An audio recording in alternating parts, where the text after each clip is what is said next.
Revelation on the whole. I got you. Revelation on the whole put strong emphasis. Okay, so punishing people for what they do to his people. Right. Okay, so take a look at the sign. Take a look at the sign again. So do you know that the nation of Israel was divided? Yes. During whose time? King Solomon, right? Remember? For the most part, yeah. King Solomon transgressed, and he had wives of what? Of many other nations, right? Yeah. And the end result of that is when God brought the judgment, the nation was divided in two. Judah, Benjamin, and Levi, they stayed together. The other tribes from Ephraim go on down, they were known as the what? The northern kingdom of Israel. And these three tribes were known as what? The southern kingdom. So there was a division between them because of what? What Solomon did and what his son did. They caused a rift between the kingdom. So, Father, stick with me. Give me Hosea 8:8, and then I can go to the New Testament and show you who the Gentiles are. Oh, yeah, but hold on now. There's two sets of Gentiles in that regard, because if you think in one plane of thought, I know that there was a lost sheep of Israel. Who Jesus spoke. The lost sheep of Israel is the northern kingdom of Israel. That's what I'm trying to get you to understand. Well, I know that. Let me prove it to you. Let me prove it to you. There's also outside of that realm. No, let's let the Bible. Hold on. I can let you speak. Let's let the Bible speak, and then we can see. 6, right? 6 and 6. Yeah, go ahead.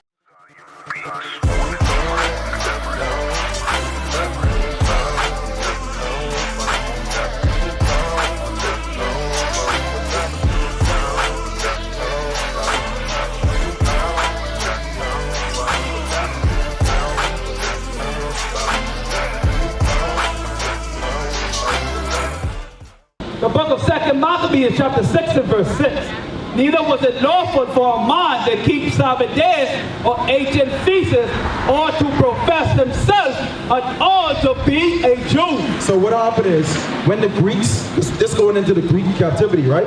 When we were under their captivity, they made it a law that you couldn't profess yourself to be what? A Jew. You couldn't even walk around calling yourself an Israelite. These other tribes, they conformed to the ways of the Gentiles, but they themselves by bloodline was an Israelite. You understand what I'm saying to you? Read on. And in the day of the king's birth, every month they were brought by bitter constraint to eat of the sacrifices. And when the feast of Bacchus was kept, the Jews were compelled to go in procession, the baskets carrying ivy. So Bacchus is a custom of the Greeks. What it's going into, to make a long story short, we took on their customs. For example, Christmas, right? Do you celebrate Christmas? No. Why don't you celebrate Christmas? It ain't in the scripture. You understand? Actually, in Jeremiah 10, it speaks against Christmas. You understand what I'm saying? Yeah. Yes, it does. Word for word. Easter, Mother's Day, Thanksgiving, the Bible speaks against these things. Right. The same way, yes sir, the same way, let's prove it to the brother. No, I can read that one. I want you to go with this one here. All right, go ahead. Verse 8, moreover, there went out a decree to the neighbor cities of the heathen by the suggestion of Bartholomew against the Jews, that they should observe the same fashions and be partakers of their sacrifices. Verse 9, and whoso would not conform themselves to the manners of the Gentiles. Now listen to what the Bible said. All the Israelites who would not conform themselves or go along with the customs of the Gentiles should be put to death. Should do what? Should be put to death. So over time, we forgot the laws of our God and start doing what? Start keeping Christmas. Start keeping Bacchus. Start our women who never used to wear pants. What they start doing? They start wearing pants now. The men who never used to eat pork, shrimp, crab, and lobster, now what? It's a delicacy in our society. But the Bible, according to the Bible, brother, can we eat pork, shrimp, crab, and lobster? No. Why is it widely accepted in our communities today? We follow other people. No, because we conform to the ways of who? The Gentiles. The Bible just read it. That's what I mean. Go ahead. The book of 2 Maccabees, chapter 4, verse 13.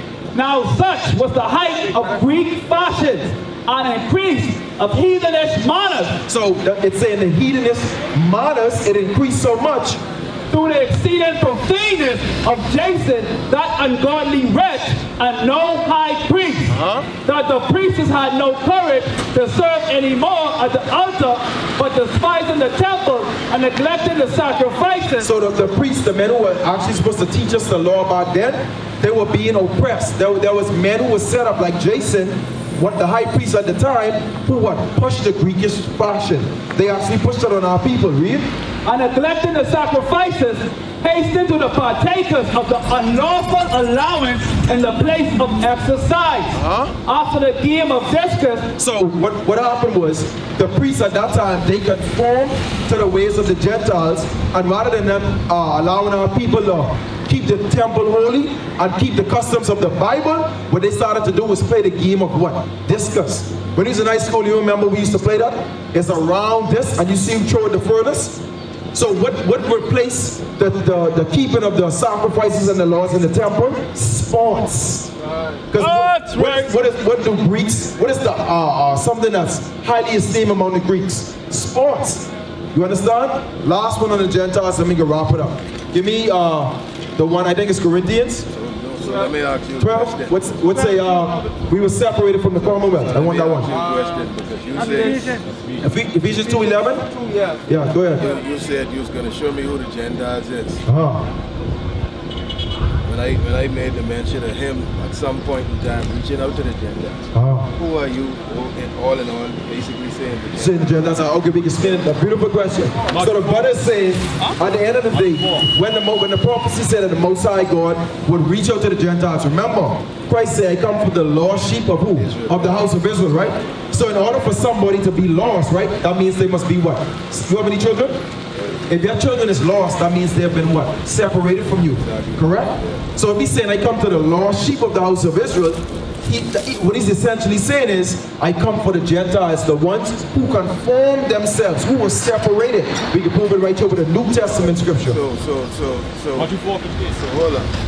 I have another question. Hold on. Matthew 4:15 and then Ephesians. Listen. Okay. The book of Matthew chapter 4 verse 15. The land of Zebulun and the land of Naphtali. Who is Zebulun and who is Naphtali? We don't know. Take a look at the side. Okay. They were tribes of what? The nation of Israel.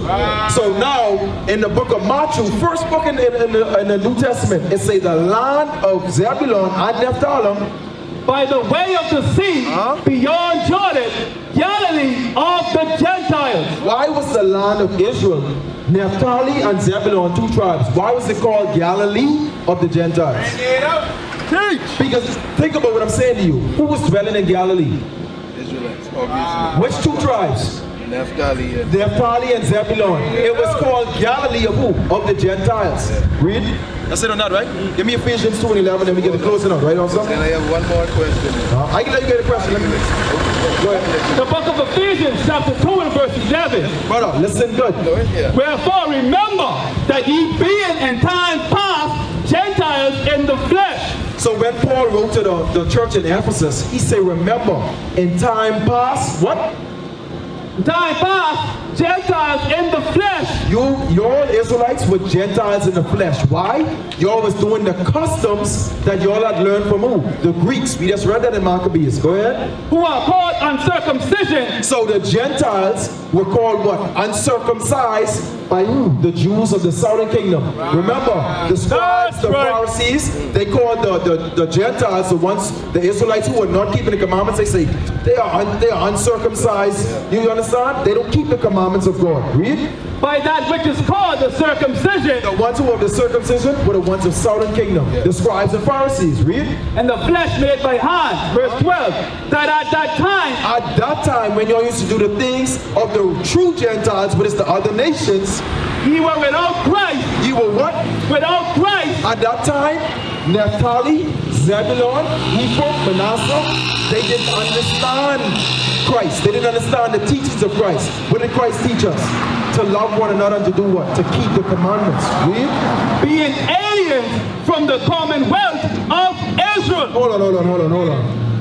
Paul is saying now to the people in Ephesus, at that time, y'all were aliens from what? The commonwealth of Israel. Why? That's right. They was what? They were separated from the nation of Israel at that time. So when Christ told his disciples, go to the lost sheep of who? of the house of Israel. Go and get back Northern Kingdom. Go and get back the tribe of Naphtali. Get Zebulun, get Ephraim, bring them back into the fold. We used to scream black power while Heron was pushed. But at the end of the day, nothing's in vain. IUIC has been given a vision. The tents of Judah has risen. Many has attempted the mission. Minor murmuring, omitting, and missing the mark. Just reading that he had the flame of fire in his eyes gave us the spark. We on Paul's mission. We out on the road. Purple and gold. From Mexico, Cuba, Haiti, Ghana, Sierra Leone. 144,000 boots banging, concrete crackling. These are our men repented at heart. The scriptures is proof. IUIC, we deliver the truth.